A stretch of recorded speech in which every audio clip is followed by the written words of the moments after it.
Before Neverland existed, 9-year-old Ryan Folsom was dying in a hospital bed. His make-a-wish request wasn't to meet Michael Jackson. It was to create a place where sick kids could forget they were dying. The blueprints Michael drew on Ryan's hospital napkin would become the most famous ranch in the world. But Ryan's mother kept a secret for 30 years. That explains everything. It was October 14, 1984, at the UCLA Medical Center's pediatric oncology ward. Michael Jackson was at the peak of Thriller's success, the biggest star on the planet, unable to go anywhere without causing mass hysteria. But twice a week, wearing disguises and using service entrances, he would visit sick children in hospitals around Los Angeles. It was a secret he kept from everyone except his closest security. On this particular Tuesday, Michael was dressed as a janitor, complete with a fake mustache and UCLA maintenance uniform.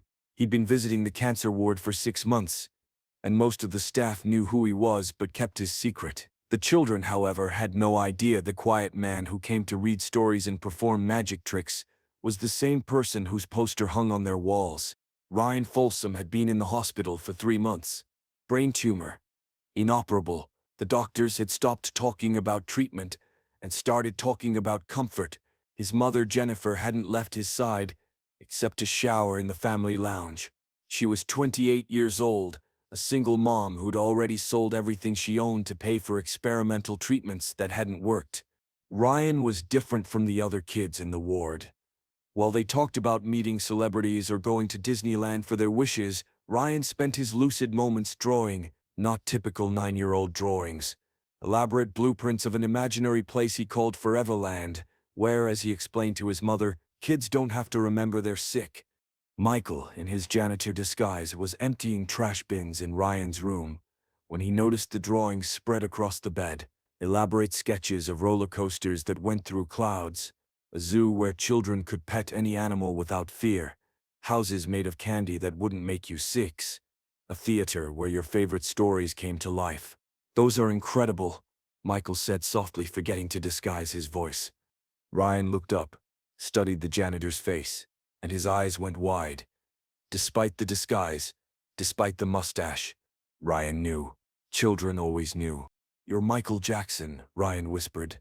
Michael froze, then looked at Jennifer, who was staring at him in shock. He put a finger to his lips. "Please don't scream, don't alert anyone," and slowly removed the fake mustache. "Hi, Ryan, please don't tell anyone, I just like visiting." But Ryan wasn't interested in the celebrity.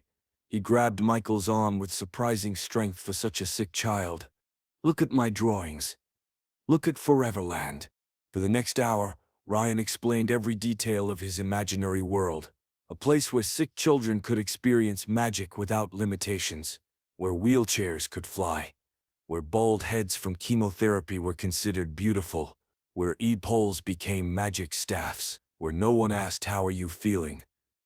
because everyone was too busy having adventures. "Why did you create all this?"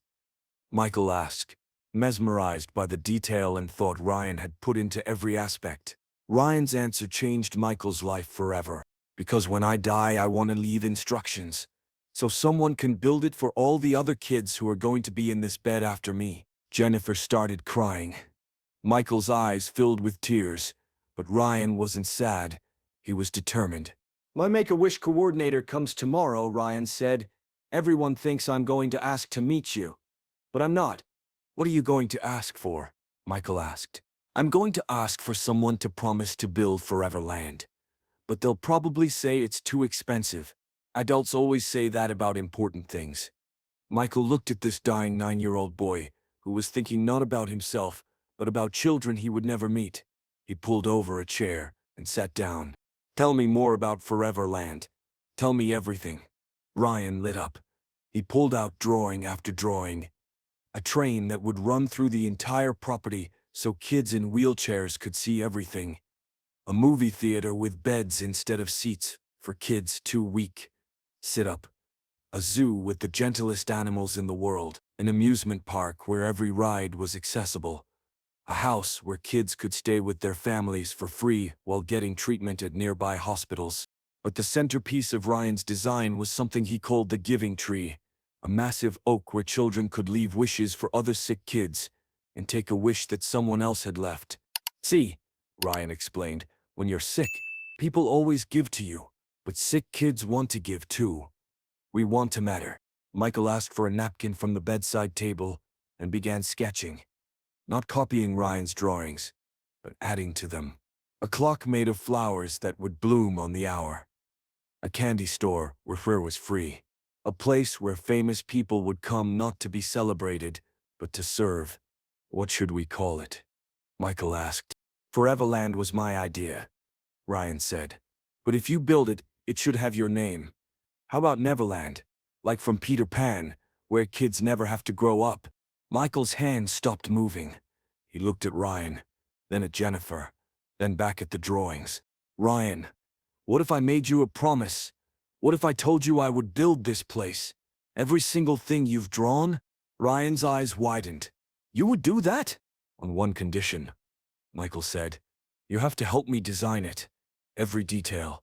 We'll work on it together. But I might not, Ryan started. Then we better work fast, Michael said gently. For the next 3 weeks, Michael visited Ryan. Every single day, he brought in real architects, landscape designers, engineers. They would crowd into the small hospital room, treating Ryan like the lead architect on the most important project in the world. Ryan, despite getting weaker, directed everything from his bed. When he couldn't speak, he would point. When he couldn't point, he would blink, once for yes, twice for no.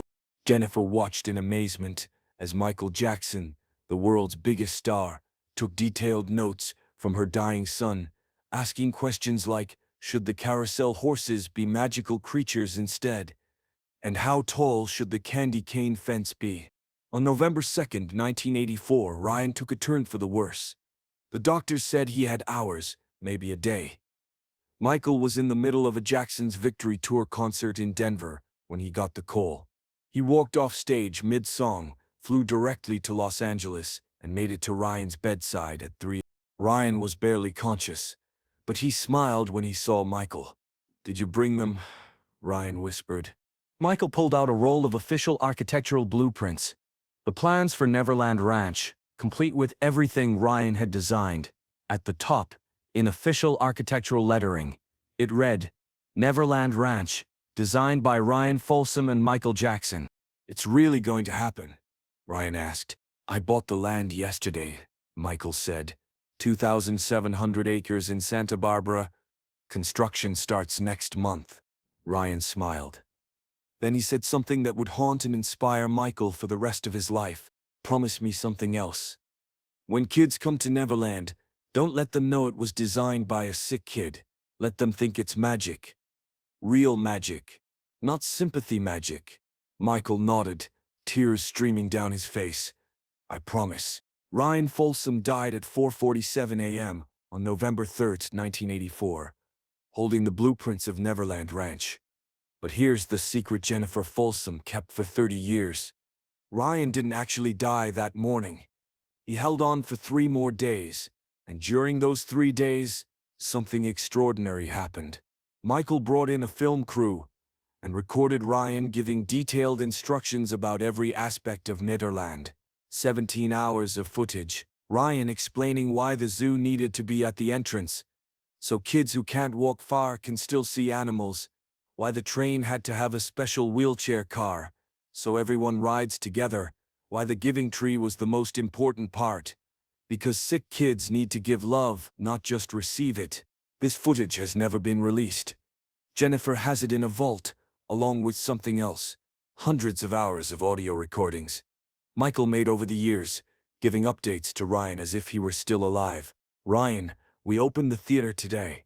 The first kids loved the bed seats you designed. Ryan, the giving tree has over 1,000 wishes now. Kids are helping kids, just like you wanted. Ryan, a little girl in a wheelchair, flew on the Peter Pan ride today. She said she felt free. That was your idea, buddy. The last recording was made on June 24, 2009, the day before Michael died. Ryan, I kept my promise. Thousands of kids forgot they were sick at our place. Thank you for designing heaven on earth. I'm tired now, buddy. I think I'll be seeing you soon. We have a lot to talk about. When Neverland Ranch was searched in 2003, investigators found a room they couldn't understand. It was filled with architectural drawings, all signed Ryan Folsom, age 9, Chief Kaichit. They thought it was part of Michael's alleged obsession with children. They never knew they were looking at the origin story of Neverland itself, designed by a dying boy who wanted to give sick children a place where they could forget their pain. Martin Bashir, in his infamous documentary, asked Michael why he built Neverland. Michael's answer was partially true: to give children what I never had. But he never mentioned Ryan. He'd had a promise. No sympathy magic, just real magic. After Michael's death, Jennifer Folsom finally broke her silence. She revealed that every major attraction at Neverland had been designed by Ryan in his hospital bed. The placement of every ride, every animal, every tree had been carefully planned by a 9-year-old boy who understood what sick children needed because he was one. But the most extraordinary revelation was this: Ryan had actually designed Neverland for Michael as much as for sick children. Ryan somehow knew, Jennifer explained in a 2019 interview. He told me, "Mom, Mr. Michael is sad inside. Like he's sick, but in his heart, Neverland will help him too." A 9-year-old boy recognized that Michael Jackson, the superstar, was a wounded soul who needed healing. Today, the original napkin with Michael and Ryan's first sketch is in the Smithsonian. But more importantly, the spirit of what they created lives on. After Neverland was sold, over 100 children's hospitals worldwide created Neverland rooms, therapeutic play spaces, based on Ryan's original designs. Dr. Patricia Williams, who was an intern at UCLA when Ryan was there, remembers the collaboration. "I've never seen anything like it. A dying child, and the world's biggest celebrity, designing a paradise for sick children." Ryan would say things like, "Put the music studio here so kids can record songs for their parents to remember them by." And Michael would just nod and write it down. It was like watching two children plan the ultimate playhouse, except one was dying and the other was committing millions of dollars to make it real. The giving tree that Ryan insisted on was planted at Neverland in 1988. By the time the ranch was sold in 2008, over 50,000 wishes had been left there by children. The tree had to be supported with cables because the weight of all the wish cards was pulling its branches down. When the tree was finally moved to a children's hospital in Los Angeles, they found something extraordinary in a hollow at its base. A metal box Michael had placed there when the tree was planted. Inside was Ryan's original drawing of the giving tree and a note in Michael's handwriting. This tree was Ryan Folsom's idea. He was 9. He died, believing his life mattered. He was right.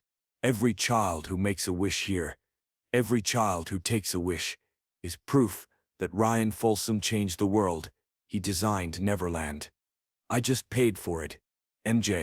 But perhaps the most moving tribute to Ryan came from an unexpected source. In 2015, Corey Feldman revealed that during his visits to Neverland as a child, Michael once took him to a locked room he'd never seen before. Inside was a single bed, perfectly made, with children's medical equipment arranged carefully around it. "This is Ryan's room," Michael told him. "He never got to see Neverland completed, so I keep a room ready for him, in case he visits in dreams." The bed was always made with fresh sheets. The medical equipment was real and functional, and on the bedside table were the original blueprints of Neverland, signed by Ryan Folsom, age 9, chief architect. Ryan Folsom never got his make-a-wish because he never asked for one. Instead, he gave a wish to thousands of children he would never meet. He designed a place where pain could be forgotten, where magic was real, where sick children could give as much as they received. And in doing so, a dying 9-year-old boy didn't just inspire the creation of the most famous private residence in the world. He proved that sometimes the smallest voices have the biggest dreams. Sometimes those dreams outlive us all. Neverland Ranch wasn't built by Michael Jackson. It was built by Ryan Folsom. Michael just made sure the world would never forget that magic can come from the most unexpected places. Like a hospital bed near a dying boy drew pictures of paradise. Today, Jennifer Folsom, now 68, runs the Ryan Folsom Foundation, which helps children's hospitals create magical spaces based on her son's designs. She still has every drawing Ryan made, every napkin Michael sketched on, every blueprint they created together. People always wondered why Michael was so devoted to Neverland, why he fought so hard to keep it even when it bankrupted him. Jennifer says, "It's because it wasn't really his. He was just the caretaker of Ryan's dream. And you don't abandon a dying child's dream, not ever." The last thing Ryan said to Michael, according to the recordings, was this: "When kids play at Neverland, they're playing with me. I'll never really be gone." He was right. Every child who ever visited Neverland Ranch, every child who ever forgot their pain on those magical grounds, was playing in a world designed by Ryan Folsom, age 9, who tuned his own ending into thousands of other children's beginnings.